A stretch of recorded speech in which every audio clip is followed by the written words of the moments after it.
আসসালামু আলাইকুম প্রিয় দর্শক, অন্য মঞ্চের আলাপচারিতায় আপনাদের সকলকে আমন্ত্রণ জানাচ্ছি। আইসিইউতে ঢুকছে জুলাই সনদ, তবে সরকার ও সরকারের মিত্ররা একে আইসিইউতে রাখতে চায়। যত বেশি আইসিইউতে রাখা যাবে তত বেশি জটিলতা তৈরি করা যাবে, চালানো যাবে রাজনীতিতে অদৃশ্য খেলা, যার নাম পর্দার আড়ালের সমঝোতার খেলা। সেই জটিলতা তৈরিতে এনসিপি, জামাত ও কিছু ইসলামী দল সহ সরকার আছে বেশ কিছু খেলোয়াড়, আর আম্পায়ার হিসেবে আছেন অধ্যাপক আলী রিয়াজের নেতৃত্বে জাতীয় ঐকমত্য কমিশন। এরই মধ্যে সরকার সমর্থক কিংস পার্টির আবদার, এই সনদকে স্থান দিতে হবে সংবিধানের উপরে। ভবিষ্যতে কোনোভাবে এটি যাতে বাদ না দেয়া যায় সেজন্য করতে হবে গণভোট।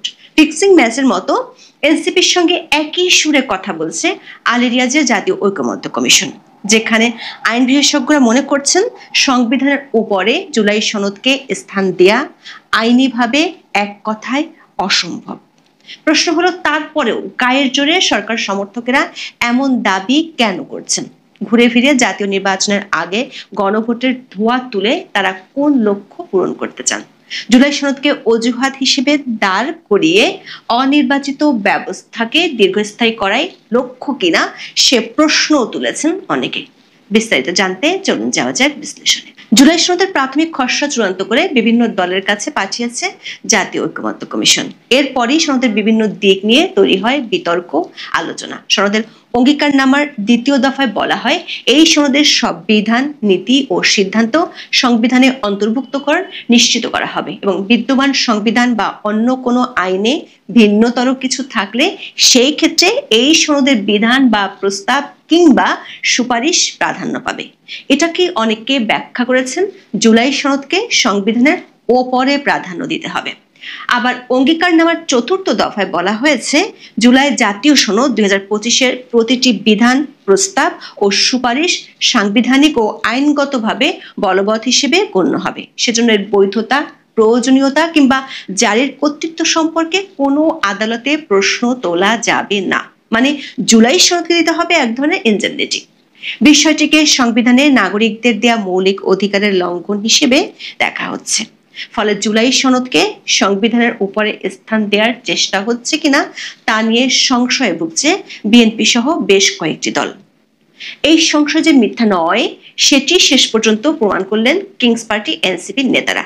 ঢাকায় 23শে আগস্ট সংবাদ সম্মেলন করে তারা জুলাই সনদকে সংবিধানের উপরে স্থান দেওয়ার আনুষ্ঠানিক দাবি তোলেন।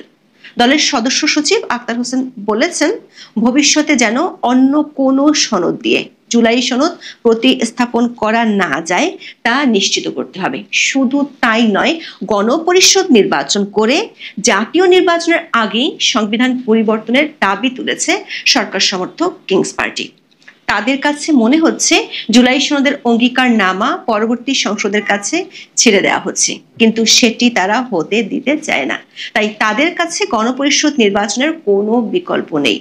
নতুন শাসনতান্ত্রিক কাঠামোর মাধ্যমে নির্বাচন অনুষ্ঠিত না হলে দেশে আবারও ফ্যাসিবাদের সূত্রপাত হবে। তাই গণপরিষদ নির্বাচনের মাধ্যমে নতুন সংবিধান প্রণয়নই একমাত্র পথকে ধ্যান জ্ঞান করছে এনসিপি নেতারা। আক্তার হোসেনের বক্তব্যে আবারও পরিষ্কার, ফেব্রুয়ারিতে জাতীয় নির্বাচনের পরিকল্পনায় ঘোর আপত্তি রয়েছে তাদের। তাই জুলাই সনদকে অজুহাত হিসেবে ব্যবহার করে তারা নতুন করে মাঠে নামছেন। সরাসরি না বললেও তাদের সঙ্গে আছে জামাত। তবে তারা যে দাবিটি তুলেছেন তা আইনিভাবে বাস্তবায়ন অসম্ভব বলে অনেক আগেই পরিষ্কার করেছেন সংবিধান বিশেষজ্ঞরা। জুলাই ঘোষণাপত্র ও জুলাই সনদকে আইনি ভিত্তি দিতে গণভোট আয়োজন করা অথবা একে সংবিধানের ঊর্ধ্বে স্থান দেওয়ার দাবিকে রীতিমতো হাস্যকর ও উদ্ভট মনে করছেন শাহাদিন মালিক। সম্প্রতি তিনি ডিবিসি টেলিভিশনকে বলেছেন, এ ধরনের কথাবার্তা বিশ্ববিদ্যালয়ের প্রথম বর্ষে আইন পড়ুয়া শিক্ষার্থীদের পক্ষেও বলা অনুচিত। শাহাদিন মালিক বলেন, এ ধরনের উদ্ভট কথাবার্তা আমাদের ফার্স্ট ইয়ারের ছেলেরা বললেও আমি বকা দেব। সংবিধানের ঊর্ধ্বে যদি কিছু থাকতে পারে তাহলে তো সংবিধানের দরকার নেই। অন্য আইনের সঙ্গে সংবিধানের পার্থক্য হলো এটা সবার ঊর্ধ্বে এবং আইনের জগতে এর ঊর্ধ্বে কিছু নেই। এখন আপনি যদি বলেন জুলাই ঘোষণাপত্র সবকিছুর ঊর্ধ্বে হবে, সেটা তো আইনের সবচেয়ে অ্যাবসার্ড কথা। তবে দুনিয়াতে যা কখনো করা হয়নি সেটি হয়তো করে দেখাতে চেষ্টা করা হচ্ছে। কিন্তু আইনের যে গ্রামার নিয়ম কানুন আছে তার আওতায় জুলাই ঘোষণাপত্রের আইনগত ভিত্তি কোনোভাবে দেয়া সম্ভব নয় বলে মনে করেন সুপ্রিম কোর্টের সিনিয়র আইনজীবী শাহদিন মালিক। প্রশ্ন হলো উদ্ভট চিন্তা আসলো কার মাথা থেকে আর আনলই বা কেন? এর সোজা উত্তর অধ্যাপক আলী রিয়াজের ঐকমত্য কমিশন। সংস্কারের নামে নির্বাচন পেছানোর যে কৌশল সেটির রূপকার এই ঐকমত্য কমিশন। ডক্টর রিয়াজের নেতৃত্বে সংবিধান সংস্কারের নামে উদ্ভট কাজকর্মের কড়া সমালোচনা করেছেন শাহদিন মালিক। তিনি বলেছেন রাষ্ট্র পরিচালনায় ব্যর্থতার দায় সংবিধানের উপর চাপানোর প্রবণতা তৈরি হয়েছে। আমেরিকার সংবিধান 240 বছরে মাত্র 18 বার সংশোধন করা হয়েছে। আমেরিকার সংবিধানের শেষ সংশোধনী হয়েছিল 1992 সালে। ওরা সংবিধান সহজে কাটাকাটি করে না, সংবিধান যেখানে আছে সেখানেই রাখে। দেশ কিভাবে পরিচালনা করবে সেটা শুধরায়। আর বাংলাদেশে কিভাবে দেশ পরিচালনা করা হবে সেটা না শুধরিয়ে সংবিধান নিয়ে টানা হেঁচড়া করা হচ্ছে। প্রশ্ন হলো এই টানা হেঁচড়ার উদ্দেশ্য কি? এর পেছনে অন্তর্বর্তী সরকারের যে ভূমিকা তা বিশ্লেষণ করলে বোঝা যাবে এর উদ্দেশ্য কি। জুলাই সনদের নামে নতুন জটিলতা তৈরির পেছনে সরকারের ভূমিকা এখন অনেকটা স্পষ্ট। বিশেষজ্ঞরা যেখানে এই সনদের ভিত্তি নিয়ে প্রশ্ন তুলেছেন সেখানে এটি জোর করে বিএনপির মতো দলগুলোকে গেলানোর চেষ্টা করে যাচ্ছে জাতীয় ঐকমত্য কমিশন।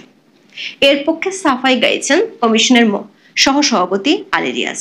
জুলাই সনদ নিয়ে বৈধতার প্রশ্ন কেন তোলা যাবে না এমন প্রশ্নের সরাসরি জবাব নেই তার কাছে। তার দাবি সনদের সাংবিধানিক স্বীকৃতি নিশ্চিত করতে এমনটা বলা হয়েছে। আলী রিয়াজ বিবিসি বাংলাকে বলেছেন সাংবিধানিকভাবে স্বীকৃতি না দিলে যেটা দাঁড়াবে তা হলো ভবিষ্যতে এটা নিয়ে প্রশ্ন তোলা যাবে।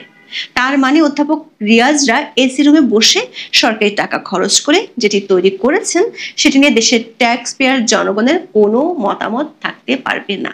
এটি না বদলানো যাবে না, না কোনো প্রশ্ন করা যাবে। আলী রিয়াজের মনে ভয় জাতীয় ঐকমত্য কমিশনের নামে যে জাতীয় বিভাজন কমিশন তৈরি করা হয়েছে সেটি নিয়ে ভবিষ্যতে প্রশ্ন উঠতে পারে। তখন এই সনদ ছুঁড়ে ফেলে দিতে পারে যে কেউ।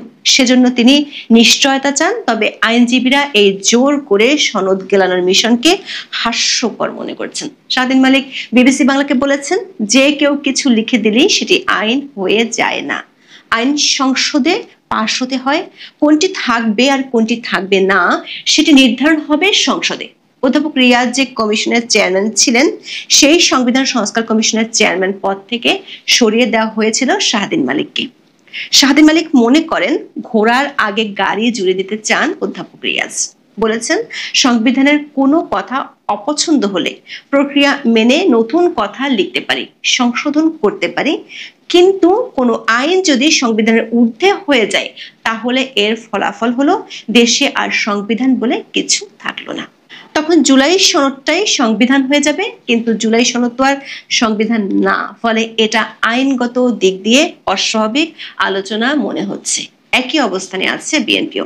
দলের স্থায়ী কমিটির সদস্য সালাউদ্দিন আহমেদ বলেছেন জুলাই হচ্ছে রাজনৈতিক সমঝোতার দলিল। কোন সমঝোতার দলিলকে সংবিধানের ঊর্ধ্বে স্থান দেয়া যায় না।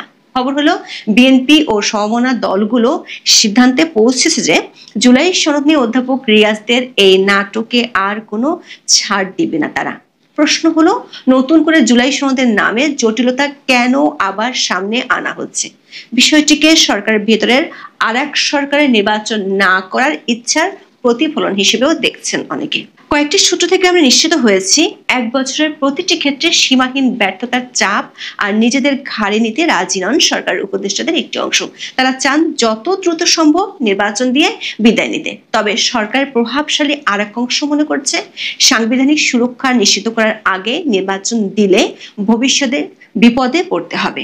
আবার সরকারের পক্ষ থেকে বহু কিছু বিনিয়োগ করেও এনসিপিকে যাতে তুলতে পারেনি। সংগঠনটির কোনো রাজনৈতিক সম্ভাবনা নেই বলে বিএনপির উপর বড় ধরনের চাপ তৈরি করাও সম্ভব নয়। এমন অবস্থায় বিভিন্ন অজুহাতে ক্ষমতা যতটা সম্ভব দীর্ঘ করে বিএনপিকে দুর্বল করা গেলে তৈরি হতে পারে কোনো না কোনো সুযোগ। এর কারণে এনসিপিকে দিয়ে জুলাই সনদ এবং গণভোটের দাবি সামনে আনা হচ্ছে নতুন করে। আরেক মিত্র জামাত মাঠে নেমেছে কথিত লেভেল প্লেইং ফিল্ড নিশ্চিতের দাবিতে। এর মধ্য দিয়ে নির্বাচন না দেওয়ার কৌশল বাস্তবায়ন করতে চায় সরকার প্রভাবশালী অংশটি। দর্শক, 1 বছরে সংস্কারের কথা বলে নিজেদের ব্যর্থতা আড়াল করার চেষ্টা করেছে সরকার। সংবিধান বিশেষজ্ঞ শাহদ্বীন মালিকও মনে করেন, সংস্কারের নামে অন্তর্বর্তী সরকার সবাইকে বিভ্রান্ত করছে। এর সাথে যোগ হয়েছে পিআর পদ্ধতি। সরকার সমর্থকরা এই পদ্ধতি অবাস্তব জেনেও এটাকে ইস্যু করতে চায় সামনের দিনগুলোতে।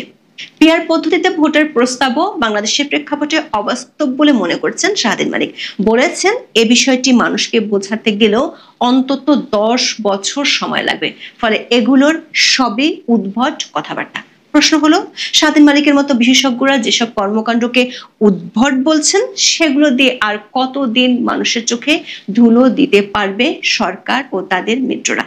অথবা আদৌ কি তারা আর বিভ্রান্ত করতে পারছে? এবার জুলাই সনদ ও গণভোটের দাবি মাঠে ছেড়ে দিয়ে বিশেষ কোনো সুবিধা কি আদায় করা যাবে?